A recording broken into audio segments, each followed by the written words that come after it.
Alright, hi everybody, how's it going? Now welcome to part 2 in my video on future technology. Now where I last left off, I was talking about the Star Trek episode Space Seed, and I was talking about how the Star Trek Enterprise came upon a spaceship, and aboard that spaceship was an individual by the name of Khan. Now Khan was a genetically enhanced superhuman from Earth. He was 5 times as strong as a human. He was also very smart as well. And what had happened was the people on Earth had developed, or they had created these genetically enhanced superhumans. And they created these genetically enhanced superhumans to try to solve the problems of Earth. But what then happened was these genetically enhanced superhumans then wanted to take over. And this created a huge rift between the genetically enhanced superhumans and the regular humans. And as a result of this, the regular humans began hunting down the genetically enhanced superhumans. And the genetically enhanced superhumans, led by Khan, built a spaceship and then blasted off, where they were then discovered by the Star Trek Enterprise. Now that's very like dystopian, scenario where you would have these genetically enhanced superhumans who then try to take over when they become genetically enhanced. It's kind of like the whole Invisible Man scenario where the Invisible Man becomes invisible and then he starts killing people. It's very dystopian. Very dystopian idea. Would that be the reality? I mean, who knows? Maybe it would, maybe it wouldn't be. Ray Kurzweil does talk about this sort of thing. He talks about the idea of, creating nanobots, and these nanobots would be inside human beings and could possibly allow human beings to live longer. They would, reverse the aging process. He speaks of them giving the ability to allow humans to, breathe under or hold their breath underwater for a long period of time, to run at a sprint for hours at a time. I mean, just all sorts of things. Would that happen? Would that be the reality? I mean, who knows? And, who knows what the consequences of that would be, if there would be any. But, yeah, and another thing Ray Kurzweil does talk about is how technology is a double-edged sword. Some people think of technology as being very utopian and being a good thing, and some people see it as being dystopian, being bad. And Ray Kurzweil does mention how he sees it as a double-edged sword, both good and bad. Does good things, but it could also do bad things as well. But, yeah, so definitely interesting to think about this stuff. Another thing he does mention that I don't want to leave out is how he believes that people in the future will be able to download their consciousness onto a chip and then send that into the cloud. That's right now, I guess, biologists say that's impossible to do, but will that be impossible to do in the future? Who knows? It's only impossible to do now. Maybe it won't be in the future. And now I know someone brought to my attention that Johnny Depp actually did a movie like that where he downloaded his consciousness onto a chip and then sent it into the cloud. Someone was telling me about that. I have not seen that movie, but I did hear about it. But yeah, just a lot of interesting things. Now, another person that I've listened to who talks about technology and future technology is an individual by the name of Michio Kaku. Now, maybe you've seen Michio Kaku. He's done a lot of documentaries about, technology, future technology. I think he's done some stuff on, like, string theory. Just to tell you a little bit about Michio Kaku, he's a theoretical physicist, and he specializes in string theory. And he's written some books on Einstein, and he's written other books on future technology and stuff. And he was talking about how in the future you'll have contact lenses that will have nanotechnology embedded into it. So you could it'll kind of be like, in the Terminator, where how the Terminator sees a person, and then right next to the person is all this like biographical information on the person. That he believes that with these contact lenses you would be able to do that. You would be able to look at a person and then see all that biographical information. But in addition to that, there may also be something next to that biographical information, kind of reminiscent of like a Yelp score on a person, where it will tell you whether or not that person's a good or bad, or what people think of them. And that could definitely cause people to treat one another better if you had that kind of thing, because no one would want to have like a real low like Yelp kind of score on them. They would want to have, much higher score. So that could ultimately cause people to treat each other better. And I'm sure some people might figure out a way to kind of manipulate that system, but still, I think people would treat one another better, and that would be one of the benefits of that kind of technology, I believe. But yeah, just a lot of other interesting things. Michio Kaku basically talks of like a lot of household items becoming smart versions of themselves. Like he talks of the idea of having smart mirrors where you could breathe into the mirror and it will tell you if you run the risk of having lung cancer, or smart toilets where the toilets will tell you years ahead of time if there's like some kind of health risk or health scare that you should look at before it becomes, cancerous, or before it becomes a tumor. That way you could stop it years ahead of time. So, that would definitely be beneficial, those kinds of things. It certainly would. And, just a lot of other things he talks about. In terms of like transportation, he mentions how there'll be these self-driving cars. Now, I heard that kind of thing is kind of in the works right now. I think there might be some early prototypes of that. I heard someone developing something like that. So, who knows if that will be available in the future, these like self-driving cars. But in addition to that, talks about how, with these like, contact lenses with the nanotechnology in it, or, glasses that have the nanotechnology embedded into it, you would also be able to go into a store and you'd be able to look at items and it'll tell you where you could get that item for the best buy. Where you could find that item at the best price. And he believes that would cause capitalism to really improve itself. So you would have perfect capitalism in the future. But yeah, just a lot of other interesting things. Another thing he talks about, and other people have talked about, is virtual reality. Now, I remember in the early 90s, there was some like early prototypes of virtual reality, but they speak of, dramatic improvements on virtual reality. Like in the future, you would have something kind of reminiscent of the holodeck on Star Trek, where you'd be able to go into an area, a room, and you'd be able to smell and touch things, and it would be very hard to distinguish, reality from virtual reality.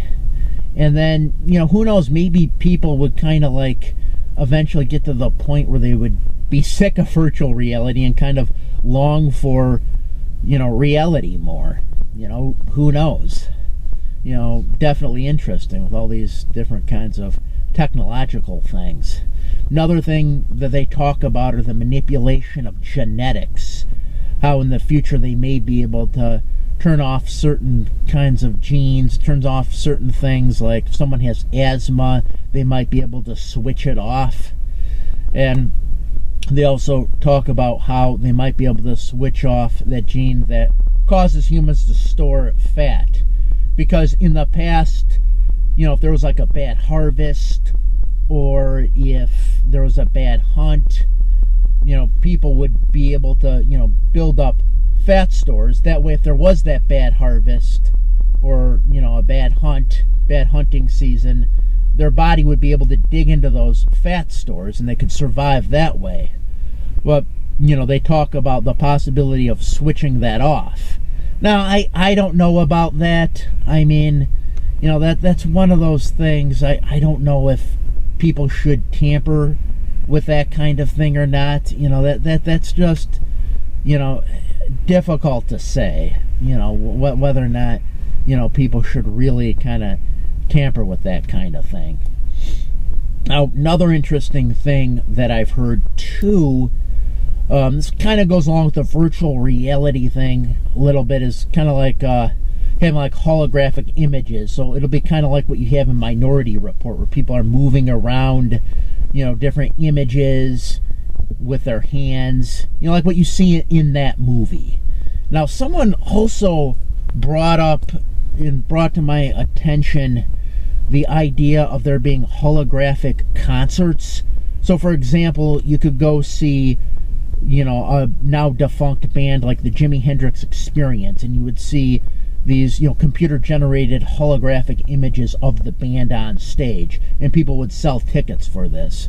Or you could see the Doors with Jim Morrison on stage, and people would sell tickets for that. So you'd have these like holographic concerts. I've actually heard of that recently. I've heard of the possibility of that happening, and I don't know what to make of that. I mean, some people, I guess, are kind of bothered by that. I don't even know. I mean, I guess it's too new for me to even really have an opinion on it. I'm not even sure what to make of that sort of thing. I mean, I just literally kind of heard of it, maybe about a week ago, and that was on the Eddie Trunk podcast. I guess he was talking a bit about the idea of something like that happening in the near future. So I really don't know what to make of that. But yeah, just a lot of interesting things when you talk about the future. Another thing I heard of was this idea of nano factories, and that's where you'd be able to, they may be able to, create items on the subatomic level in these like nano factories. So you'd have these items, like if you want shoes, the shoes would appear in the nano factory box. So yeah, that's another interesting thing. I mean, who knows? But yeah, I did hear about that as well. Seems like, they talk a lot about information technology and nanotechnology nowadays. That the future's going to involve a lot of that kind of stuff. Nanotechnology, biotechnology. I know in the late 1800s, it was when the people talked about the future, they often thought of it as being very mechanical, steam-powered things. Future technology had that kind of like steampunk look. Then in the 50s, everything kind of got like nuclear, or a lot of like nuclear type things. Nowadays, it's, information technology. Will that be the case in the future? I mean, who knows? But some of these things do sound like they could be probable in the future that I'm speaking of. But, yeah, just, lot of, interesting stuff. Now, another thing I want to talk about is this whole idea of maybe technology all kind of leading to a single event. Now, Joe Rogan talks about this.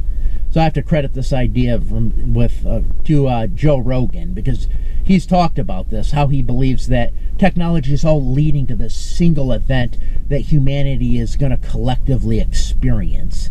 The single event. And who knows what this single event will be. Maybe we'll build a Big Bang machine. Maybe we'll build a cosmic tear machine. Who knows what it would be. But, he believes it's all leading to this, like, single event. And, I don't know. That's an interesting idea, of technology all kind of leading to one big event that we'll all collectively experience. Who knows? I know the German philosopher of history named Hegel, he believed in this idea of spiritual evolution. And his belief was that throughout history, you have problem, conflict, solution happening everywhere throughout the world, throughout history. And as that continues to happen, that problem, conflict, solution spearheads spiritual evolution and causes people to develop and evolve spiritually. And he believed that problem, conflict, solution would eventually cause people to evolve spiritually to where they would then experience real reality. So, that's interesting too, to think of those ideas. But definitely some interesting stuff. There's some other interesting things. I've heard people talk about the idea that humans may evolve physically.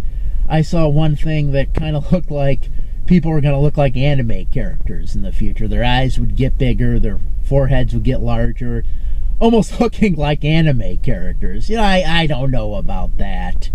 But also I saw something where someone was saying that dictatorships would make a comeback, that there would be more dictatorships in the world again, more totalitarian regimes, and that I disagree with. I see people having more freedom in the future, and I see dictatorships as something that is going to die out in the future. I don't see it that way. I don't see there being like individuals like Gaddafi in power, and that guy's in power for 40 years. And it just seems to me that kind of thing is on the way out. But yeah, so definitely some interesting things happening in the future. Another thing I wanted to talk about, robots, and the idea of robots doing menial labor. And these robots would do this menial labor, and that's interesting to ponder upon as well. And people believe that would free up human potential, ingenuity, and talents to where then humans wouldn't do the menial jobs. They would do other jobs that would more utilize their full potential, and these robots would do the menial jobs. So, you would have human potential and ingenuity allocated in a better way. So that's interesting. It's a lot of interesting things. Another interesting thing is the idea of 3D printers. I guess they have actually managed to 3D print a violin, and it actually played. So these 3D printers are interesting, and I guess in the future they'll be more, commercially available. But I guess you already do have those. So that's another interesting thing to add in all this.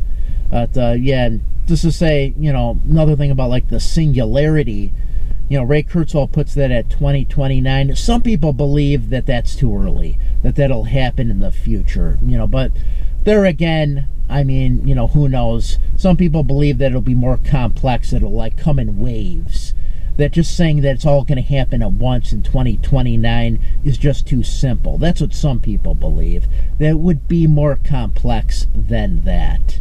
And there again, who knows? But yeah, definitely some interesting stuff to, to think about. So yeah, I just wanted to put that out there for kind of like, food for thought.